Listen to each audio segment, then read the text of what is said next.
Hello friend, welcome to our channel MCC research centre. আগের দিন class 10-এর প্রথম chapter থেকে যে 2 নম্বরের ইম্পর্টেন্ট কোশ্চেনগুলো হয় সেই কোশ্চেনগুলো দিয়েছি। নেক্সট পার্টে সেই কোশ্চেনগুলোর কিছু কোশ্চেনের আনসার দিয়েছি। আজকে বাকি পার্টের আনসারগুলো দিয়ে দিচ্ছি। প্রথম কোশ্চেন হলো, জ্বালানির তাপন মূল্য কাকে বলে? না, একক ভর বিশিষ্ট কোনো জ্বালানির সম্পূর্ণ দহনে যে পরিমাণ তাপশক্তি উৎপন্ন হয় তাকে ওই জ্বালানির তাপন মূল্য বলে। এর একক কি? না, এসআই একক, জুল পার কেজি, সিজিএস একক, ক্যালোরি পার গ্রাম। কিন্তু ব্যবহারিক একক হিসাবে আমরা কিলো জুল পার কেজি বা KG per kilo joule per KG, এইটা ব্যবহারিক একক। তো এখান থেকে কোশ্চেন আসে, জ্বালানির তাপন মূল্যের একক কি বা জ্বালানির তাপন মূল্য কাকে বলে? এছাড়াও আরেকটি কোশ্চেন আসে, না চারকোল বা কয়লার তাপন মূল্য 33 কিলোজুল পার গ্রাম বলতে আমরা কি বুঝি, যেটা এই তাপন মূল্যর উদাহরণ হিসাবে আমরা পড়ে থাকি। 1 গ্রাম ভরের চারকোলের সম্পূর্ণ দহনে 33,000 জুল বা 33 কিলোজুল তাপশক্তি উৎপন্ন হয়। অর্থাৎ চারকোলের তাপন মূল্য 33 কিলোজুল পার গ্রাম বা 33,000 জুল পার গ্রাম। এই কোশ্চেনটা আসে, কয়লা বা চারকোলের তাপন মূল্য 33 কিলোজুল পার গ্রাম বলতে আমরা কি বুঝি। এরপরে নেক্সট কোশ্চেন আসি, জীবাশ্ম জ্বালানি। সবাই জানো জীবাশ্ম জ্বালানি কি কি? না, জীবাশ্ম জ্বালানি হচ্ছে কয়লা, পেট্রোলিয়াম, এগুলো হচ্ছে জীবাশ্ম জ্বালানি। সেই জীবাশ্ম জ্বালানি সংরক্ষণের প্রয়োজনীয়তা বা কেন আমরা সংরক্ষণ করব।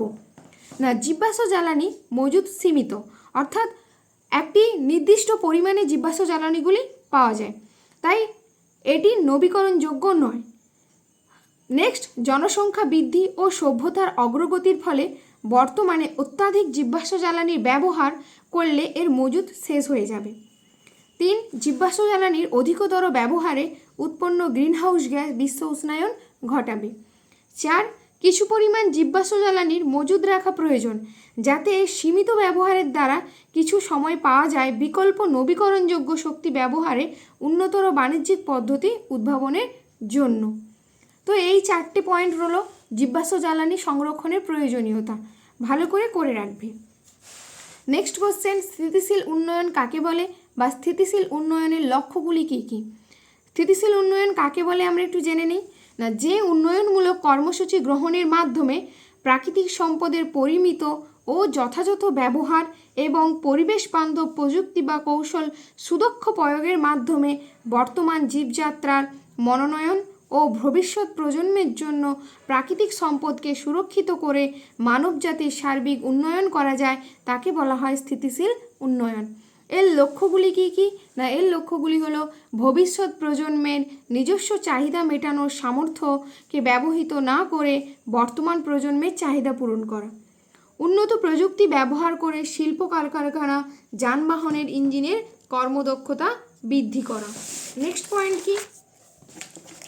না, চিরাচরিত শক্তির উৎসগুলির ওপর নির্ভরতা কমিয়ে সৌরশক্তি, বায়ুশক্তি, ভূতাপীয় শক্তি, বায়োমাস শক্তি ইত্যাদি অচিরাচরিত শক্তির উৎসগুলিকে ব্যবহার করতে হবে, মানে ব্যবহার বাড়াতে হবে। নেক্সট, বজ্র পদার্থের পুনর্ব্যবহার করা যায় বলে শক্তি উৎসগুলি অফুরন্ত ও পুনর্নবীকরণ যোগ্য হয়। এই যে 4টে পয়েন্ট হলো, এটা হলো স্থিতিশীল উন্নয়নের মূল লক্ষ্য। স্থিতিশীল উন্নয়নের লক্ষ্যগুলো তোমরা খুব ভালো করে পড়ে রাখবে। নেক্সট কোশ্চেন, বায়োমাস বা বায়োগ্যাস কাকে বলে? না, বায়োগ্যাস কাকে বলে? না, বায়োগ্যাস হলো একটি নির্মল ও কার্যকরী জ্বালানি। বায়োমাস অর্থাৎ গৃহস্থ আবর্জনা, শিল্পজাত আবর্জনা বা কৃষিজাত জৈব আবর্জনা জলের উপস্থিতিতে, কিছু বায়ুর অনুপস্থিতিতে অবায়োজীবী বা মেথোজেনিক ব্যাকটেরিয়া দিয়ে বিয়োজিত করলে যে গ্যাসীয় মিশ্রণ উৎপন্ন হয় তাকে জৈব বায়োগ্যাস বা জৈব গ্যাস বলে। এর উপাদানগুলি কী কী? না, এই বায়োগ্যাসের প্রধান উপাদান হলো মিথেন। এছাড়াও carbon dioxide, hydrogen, H2S, sulphur ইত্যাদি। এর ব্যবহারগুলি কী কী? না, বায়োগ্যাস মিথেনের পরিমাণ প্রায় 60%, তাই এর তাপন মূল্যও বেশি। সেই জন্য এই গ্যাসকে জ্বালানি রূপে রান্নার কাজে এবং গৃহস্থালির অন্যান্য কাজেও ব্যবহার করা হয়। বায়োগ্যাস থেকে উৎপন্ন বিদ্যুৎ আলো জ্বালাতে, জল গরম করতে ও ছোট পাম্প জ্বালাতেও ব্যবহার করা হয়। আশা করি বায়োগ্যাসের ব্যবহার এবং তার উপাদানগুলি কি কি বুঝতে পেরেছো। নেক্সট কোশ্চেন, বায়োফুয়েল কাকে বলে? না, বায়োফুয়েল কাকে বলে? উদ্ভিদ ও অণুজীবের মধ্যে আত্তীকরণ হওয়া কার্বন ঘটিত যৌগ থেকে ভৌত ও রাসায়নিক প্রক্রিয়ায় তৈরি জ্বালানিকে বলা হয় বায়োফুয়েল। এর ব্যবহার কি? না, রান্না করার সময় জ্বালানি হিসাবে, জল ফুটিয়ে স্টিম উৎপন্ন করতে এবং সেই স্টিমের সাহায্যে টারবাইন ঘুরিয়ে জেনারেটরের সাহায্যে বিদ্যুৎ উৎপাদন করতে সাহায্য করা হয়। এছাড়াও কৃষিক্ষেত্রে জল দেওয়ার জন্য পাম্পের জ্বালানি হিসাবে, শীতপ্রধান দেশে ঘর গরম রাখার জন্য এই বায়োফুয়েল ব্যবহার করা হয়।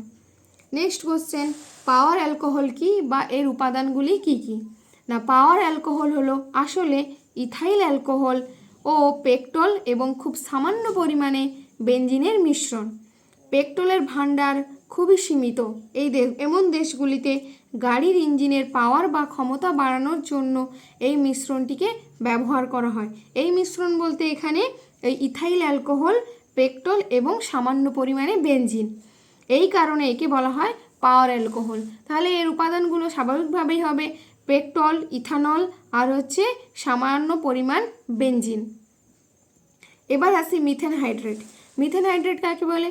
না, মিথেন হাইড্রেট বা মিথেন ক্যাথ্রেট হলো কেলাসাকার কঠিন ক্যাথ্রেট যৌগ, যাতে জলের কেলাসাকৃত অণুর মধ্যে মিথেন আটকে থাকে। এর সংকেতটা দেওয়া আছে। এটি অনেকটা দেখতে বরফের মতো। সমুদ্রের নিচ থেকে নির্গত মিথেন সমুদ্রের ঠান্ডা জলের সংস্পর্শে এলে মিথেন হাইড্রেটের কেলাস উৎপন্ন করে এবং সেই মিথেন হাইড্রেট উত্তপ্ত জলের সাথে উত্তপ্ত করলে মিথেন পাওয়া যায়। উপযুক্ত পদ্ধতির সাহায্যে মিথেন হাইড্রেট থেকে মিথেন উৎপন্ন করলে তা ভবিষ্যতের ক্ষেত্রে একটি গুরুত্বপূর্ণ জ্বালানির উৎস হিসাবে ব্যবহৃত হতে পারে এবং এটি জ্বালানির সংকট মোকাবিলায় সাহায্য করবে। তবে মিথেন একটি অন্যতম গ্রিনহাউস গ্যাস হওয়ায় এটি সতর্কভাবে ব্যবহার করতে হবে। নেক্সট, মিথেনকে সুইট গ্যাস বলে কেন? না, কয়লা খনির মিথেন জ্বালানি হিসাবে ব্যবহৃত হয়। অন্যান্য গ্যাসগুলির মতো এই গ্যাসগুলির মধ্যেও শরীর বা পরিবেশের পক্ষে বিপজ্জনক গ্যাস বা অন্যান্য কোনো ক্ষতিকারক রাসায়নিক উপাদান না থাকায় এর উপাদান বিশেষ সমস্যা বা বিপদের আশঙ্কা প্রায় থাকে না। এছাড়া উপাদান হিসাবে এর মধ্যে সামান্য পরিমাণে প্রোপেন, বিউটেন এবং কার্বন ডাই অক্সাইড মিশ্রিত থাকায় গুণগত দিক থেকে এটি যথেষ্ট উৎকৃষ্ট হয়। ফলে এই গ্যাস থেকে পরিবেশ দূষণের আশঙ্কা প্রায় নগণ্য হয়। প্রকৃতিতে ক্ষণস্থায়ী না হওয়ায় কোনো অবাঞ্ছিত প্রভাবও এই গ্যাস থেকে তৈরি হয় না। তাই এই মিশ্রণকে সুইট গ্যাস বলে। পরবর্তী কোশ্চেন বা লাস্ট কোশ্চেন, মিথেন হাইড্রেটকে ফায়ার আইস বলে কেন? না, উপযুক্ত উষ্ণতা এবং চাপে জলের অণু দ্বারা গঠিত বরফ সদৃশ কেলাসের মধ্যে প্রচুর পরিমাণে মিথেন আবদ্ধ হয়ে মিথেন হাইড্রেট সৃষ্টি করে। মিথেন গ্যাস প্রকৃতিতে দাহ্য হওয়ায় বরফের মতো দেখতে মিথেন হাইড্রেট কেলাস আগুনের সংস্পর্শে আসা মাত্রই জ্বলতে থাকে, তাই একে বলা হয় ফায়ার আইস। এই যে কতগুলো কোশ্চেন বললাম, মানে পার্ট 2 এবং পার্ট 3-তে যে কোশ্চেনগুলো আলোচনা হলো সেগুলোই হচ্ছে ক্লাস 10ম শ্রেণীর প্রথম চ্যাপ্টার, যে পরিবেশের ভাবনা চ্যাপ্টারটি রয়েছে, এই চ্যাপ্টারের ইম্পর্টেন্ট কোশ্চেন। আর এই কোশ্চেনগুলোর বাইরে অন্য কোনো কোশ্চেন পরীক্ষাতে তোমরা দেখতে পাবে না।